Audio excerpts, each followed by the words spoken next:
My name is Adam Sands. I'm one of the communications officers here at SBCERA, and joined today by Sandra Moreno. Hello, everyone. Sandra, or Sandy, is one of our retirement specialists, and she's the real subject matter expert here today. So I'll play the role of MC and guide us through the presentation, and Sandy will be here to walk through some of the more technical aspects of the presentation.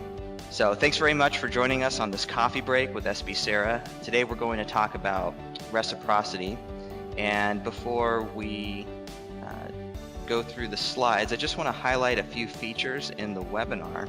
At the bottom right hand corner of your screen, I just highlighted the Manila folder. If you click that, you can download a number of documents. You can actually download a PDF of today's presentation slides. And there's some other materials there that I encourage you to look through. Also, just highlighted to the left, the chat box. As we go through the webinar, please feel free to type in your questions. I just typed that in. So type in your questions, and as we go through the webinar, Sandy can go ahead and respond to those. So today we're talking about reciprocity. And reciprocity relates to changing jobs among public employers and your participation in a California-based public retirement system. Essentially, and Sandy, maybe you can add to this, but reciprocity is a linking together of public retirement system participation. Is that right?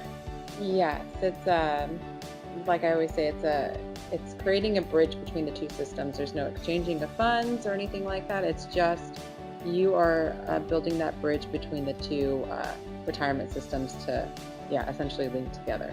Exactly. So it allows for you as a public sector employee and participant in a public retirement system to have portability in your career, to not lose out on benefits as you're changing from one system to another. As Sandy mentioned, reciprocity does not involve rolling over of funds from one system to another. So it's not like a 401k plan. It's common, if you're in the private sector, oftentimes when people change jobs, they'll just roll over their 401k with each subsequent job. So it's not like that, but rather reciprocity is the linking together of those systems to preserve and enhance your total retirement benefits. And then with reciprocity, you keep your funds on deposit with each reciprocal system, and you'll actually go on to receive multiple benefit payments in retirement. So Sandy, can you help us elaborate? Can you elaborate a bit with what are the benefits of reciprocity? The biggest benefit here, right now, is you could possibly be a Tier 1 member if you are a new member into our system starting after 2013. By establishing reciprocity and making sure there's no breaks between the systems, which we'll go over later, you can actually be kind of grandfathered into our Tier 1 system, which is it's a much higher benefit. It's based on 2 at 55 rather than the 2.7 at 67. So that's a huge benefit. Other benefits are your contribution basis date could actually be the time that you entered into the other system. Lowering that rate, you're paying less in contributions, and those are the two big factors. Right. So to your point, if the member was a Tier 1, or sometimes it's called, I think, a classic member in that previous public retirement system, a legacy member, they can keep that Tier 1 status in SBCERA, and the benefit rates are listed there. General members 2% at 55, safety 3% at 50. So through reciprocity, you can preserve that Tier 1 status. Continuous service credit, so that's the first bullet point there. Your service credit in one system may count towards vesting and retirement eligibility in the next. So if let's say you previously had membership in CalPERS and you've left your funds on deposit there. Let's say you worked 4 years for a CalPERS agency.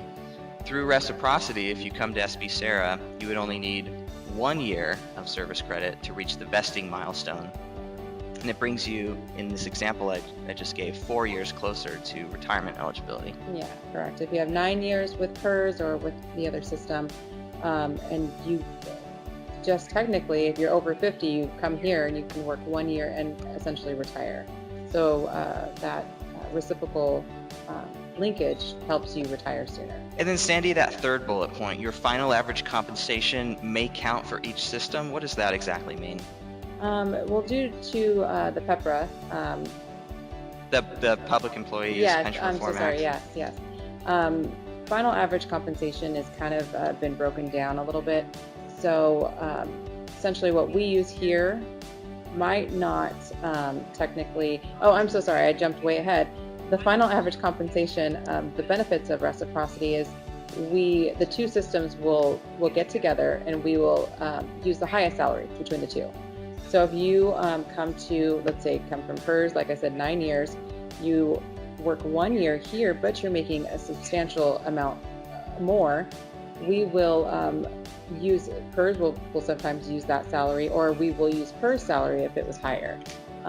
There is certain compensation rates or compensation like particular benefits, pay items that might not count. As far as, let's see, like cell phone allowance, that's the only thing I can think of. Overtime doesn't compute. There's certain things that are not going to be factored into that, but if it's your base salary, that is all around. Every system should kind of use the average base salary for that. And that's the major benefit, if you will, yes. is preserving or is having that final average compensation as the basis for each benefit payment.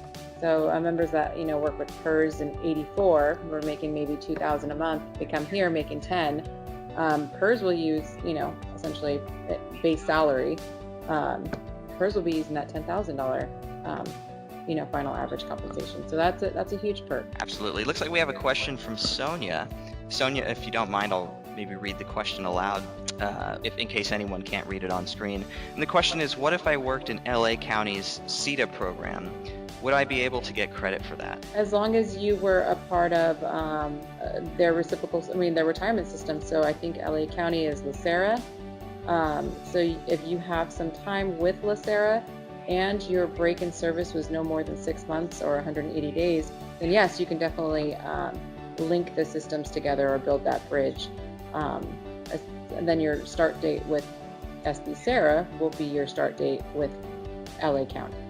So here's a benefits example on screen. So in this particular example, we have Lisa. Lisa works for a CalPERS covered employer for 6 years, and she earns $50,000 per year before leaving that job. If you will, that would be her highest 12 months of earnings. Would be $50,000 in that CalPERS system. So then Lisa comes and works for San Bernardino County, and she establishes reciprocity between CalPERS and SBCERA. So that means she leaves her funds on deposit with CalPERS and then starts accruing benefits with SBCERA. Lisa then works for San Bernardino County for 26 years and then goes to retire at the age of 55 with a final average compensation of $90,000 per year. So here are her benefits. So in this case, it's easy math. So under CalPERS, she earned benefits under the 2% at 55 formula, which means at the age of 55, she would receive 2% of her final average compensation for each year that she worked, and then also happens to have a 2% at 55 formula at SBCERA.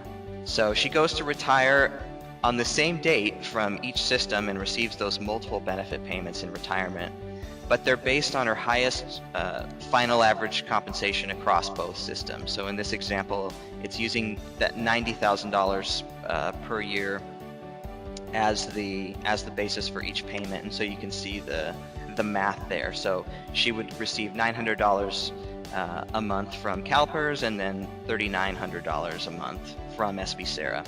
Yeah, so with this one, I always like to look at the percentages. The 2% at 55 is essentially whatever years you have of service during that time, times that by 2, that's the percentage of salary you should be receiving. So, she might be getting 39 from SBCERA, 900 from PERS, but the biggest thing is you want to look at the 12%. She's going to get 12% from PERS and 52% from SBCERA. So with those two combined, 64% of her salary is what she's going to be looking at receiving when she retires. So now, Sandy, here's a question. What if in this example, if Lisa was, let's say at CalPERS, she was under like a 2 at 60 formula or a 2 at 62? Yeah, PERS has tons of tiers. So you definitely want to just kind of know what tier that you are in. I mean, and you're going to get that. Technically, what we're going to do is we're going to give the highest salary that we have. You're going to go to PERS and you're going to kind of just get your multiplier, which is the percentage. That's something that it can help you. You don't always have to request benefit estimates. If you kind of know the percentage of salary you're receiving and the salary you're making, you can always just do those estimates, at home whenever you have your highest salary. I focus on the percentage always. Right. So let's talk about eligibility for reciprocity. So to be eligible, you must have less than 180 days break in service between the two systems. You must not be receiving a pension from that other system. So you can't already be retired and receiving a benefit from one system and try to establish reciprocity with the next. Nor can you have withdrawn your contributions. So they have to stay on deposit with each reciprocal system. Withdrawing any contributions would then break reciprocity. You also can't have overlapping service credit. And then you must elect reciprocity. So it doesn't just happen automatically. You have to elect that. You have to elect it technically with both systems.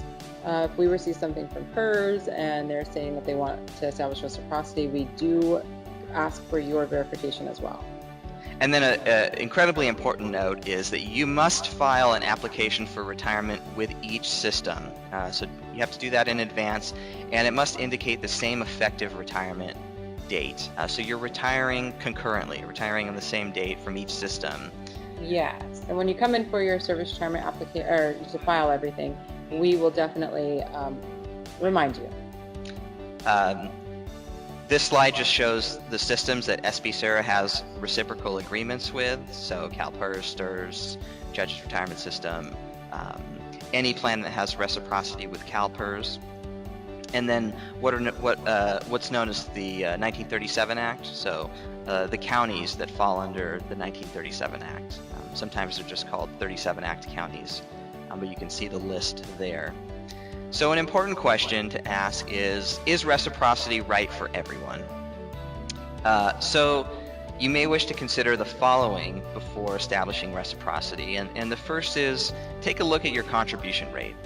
So if you establish reciprocity and you become a Tier 1 member in SBCERA, you might have a higher contribution rate than if you were to not establish and stay as a Tier 2 member. So it's the contribution rate is a little bit higher. Exactly. Higher benefit rate in retirement, oftentimes higher contribution rate as well. So that's just something to consider. And then if you're retiring soon, you may benefit more from if you're eligible for a retirement benefit in that previous system. It may be more beneficial to go ahead and retire with that system, start collecting that benefit while working for an SBCERA covered employer and accruing new benefits with SBCERA. So as always, it's important to do your own analysis before deciding what's best for you. So it's very oftentimes advantageous to establish reciprocity, but that doesn't mean it's best for you. I mean, all there's the time. there's no time frame that you have to do this. We have members established right when they start. That way their contribution rate is correct. They don't owe any money, or we don't owe any money to them, depending on the contribution rate. But we have some that actually established when they are retiring. So it's completely, there's no time frame. You don't have like 60 days. You don't have a minimum, maximum time frame. As long as you keep your funds on deposit with both systems, you can establish anytime. So with that, I want to say thank you to each and every one of you for joining us this morning for this coffee break with SBCERA.